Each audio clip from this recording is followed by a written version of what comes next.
Live from Los Angeles, welcome back to Good Morning All-In. I'm so excited to welcome Kiesza to the show. Thank you so much for being here with us. Oh, thank you for having me. You are on fire True. right now. This girl Just is the on hair? fire. No. So tell us about Sweet Love. It's my first single of this next chapter of my life. Really, it's been quite a opening of a new chapter because I've been through a lot lately, and it's really amazing to be back. So what have you been through lately? I was in a car crash 2 years ago, and I got a brain injury, and I didn't actually know if I would be back to music ever or back on stage again because of the nature of the injury. And then I just set a goal for myself and just said, no matter what, I'm coming back, whatever that means, and in whatever new way that means, I have to do it. And so I've just been kind of fighting my way back to the stage again, and I just did a small tour acoustic with my ukulele, so I'm not quite ready to dance yet, but I was like, no matter what, I'm just gonna come back and release music. So Sweet Love was a song I had written just before the crash, and I had really wanted to put it out, and then I had it produced in Denmark, and this is the beginning, and I have so much music coming. Amazing. Wow. Yeah. How did you get through that? You know, that 2 year period. Was it the passion for the music? Was it faith? What? Yeah, well, music has always been that thing in my life that has been, it's the way that I heal myself, or it's the way that I process my emotions and tell my story. I was a shy kid, and so I had a lot of trouble verbalizing what I wanted to say to people, but I was able to do it through music and poetry and writing. And so when I found the melody to go with my words, it started and never stopped from there. And again, getting in the crash and going through this brain injury, I needed access to the music to help me heal and to help me get through it.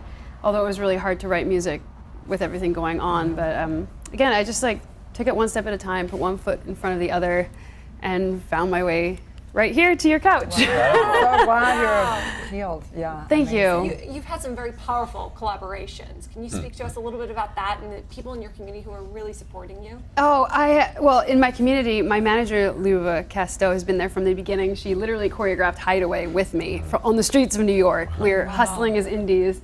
And I had to just clean the slate when I got into the injury because I knew I was coming back in a different way, and I needed people around me that understood what I was going through and were really just looking out and fighting for me.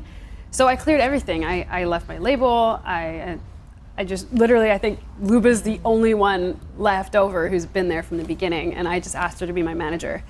And then I have all these powerful women around me. I have a record label that I just launched myself called Zebra Spirit Tribe. And it's literally just all these strong women just coming together. Our whole thing is just supporting one another, rooting for one another, celebrating one another's success always. Because I think we don't do that enough with each other. And I think women really need to come together and support each other and not point fingers. And it's just created this culture within this little community that is just powerful, and it's magnetic, and people are really attracted to us, and it's so creative, and it's spawning out into all these different things beyond the music, like wellness ventures. I have a lot of little things building right now that I'm excited because going through the car crash, I had to learn how to heal in many ways, not just my head, but my whole body, my heart, my soul. I had to find the confidence to come back. It's really scary going through and losing yourself. But how did that healing journey affect you as an artist? When you almost lose your life and it hits you that you could have been gone just like that, you just wake up instantly. You just instantly know what's important, and it's the craziest thing because it's one of the best and the worst things that could ever happen to you, because I mean, you never know if you're going to ever come back, but at the same time, you suddenly know what's important. And I've been able to take that with me every day moving forward. I really know what I value. And I realized that how important the people in my life were, my friends, my family. I also really realized how important it is the message that I'm giving out and what I am giving to the world. And my audience, coming back with music, I have this beautiful access to this river of people. Like, my music reaches people, and that's a responsibility. What I say and what I give to them is important because it affects them. Right. Love that. So Yeah. your music, of course, is something that words could never express. But if you were put into words what you're primary message would be to people out there that maybe are struggling or challenged in some way? What is the one thing you would want to share or encourage them? It is so around? important to love yourself. Really, to just, and it's really hard to explain what that means, but it's really surrendering to the moment, to all the limitations that are around you, because the limitations that you have are what make you who you are. And when I got a brain injury, that was who I was then.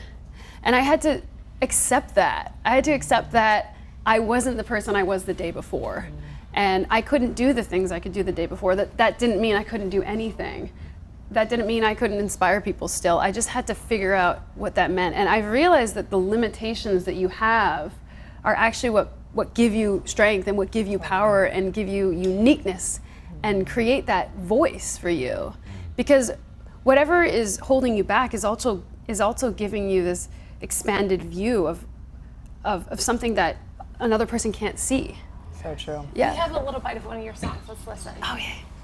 Oh, actually. Oh, the bite is you. Well then, since you handed me a microphone, I don't have my ukulele on me, but I We'll can put you on the spot or anything. But. Oh, I don't mind being put on the spot, honestly. You want me to sing part of my song? Yes, please. Okay. First thing in the morning. Now we're breaking rules, but they ain't breaking us. 'Cause it's such sweet love, it's such sweet love, it's such sweet love. Might be cheating fools, but there's no cheating us. 'Cause it's such sweet love, it's such sweet love, it's such sweet love. Yeah, yeah, yeah, yeah. Oh, yes. Thank you. Just feel the She's passion on coming fire. through. My goodness. Thank you. Would you say that when you sing and perform now, that you feel a greater, deeper passion and purpose? Yeah, I feel more of a connection to the people that I'm singing to. Do I hold this up or? Oh, no, you're done. We just want to capture the fullness of your voice. Yeah, I feel they're connecting to me more. Hideaway, when Hideaway launched, it went so big so quickly. I didn't really know what was going on. I didn't even have a chance to understand why I was where I was or what my message was that I wanted to give. And I feel like I know that now. And just by simply knowing that, I feel like that energy already resonates without me even saying it. When I did this last tour, I really felt connected to my audience in a way I never had before. And the energy was just incredible. And it gave me so much hope for where I'm at and where I'm going moving forward. I'm really excited. Where are you moving forward to? Well, it's sort of opening my own Pandora's box. There's just so much coming out. I'm really expanding myself. I'm becoming way more vulnerable. I think sometimes when you have an image or a brand that you create for yourself, it also allows you to hide a lot of yourself and box away parts of yourself that you don't see. There it is. Yeah, there it is. I'm like, I recognize that. But now I just want to give everybody all of me. And show them all these different sides that I was hiding away before. So Thank you so much. Please tell everyone where they can find and follow your journey. Kiesza across all the socials. Kiesza. I'm on everything really: Facebook, Twitter, Instagram. So awesome. Yeah. I love the song. Thank you so much. Thank you so much. And America's first live streaming daily talk show coming to you live Monday through Friday, 9 a.m. on Instagram, Facebook, YouTube, Twitter, and Twitch. All of today's interviews are available as a podcast on iTunes, and the whole show is streaming on EverTalk TV, available on Apple TV and Roku. That's right. We're waking up the world together. We know some of the hardest things we ever go through become our greatest blessings. So have a divine day, enjoy your weekend, and make it happen. It's going to be a good morning, La La Land.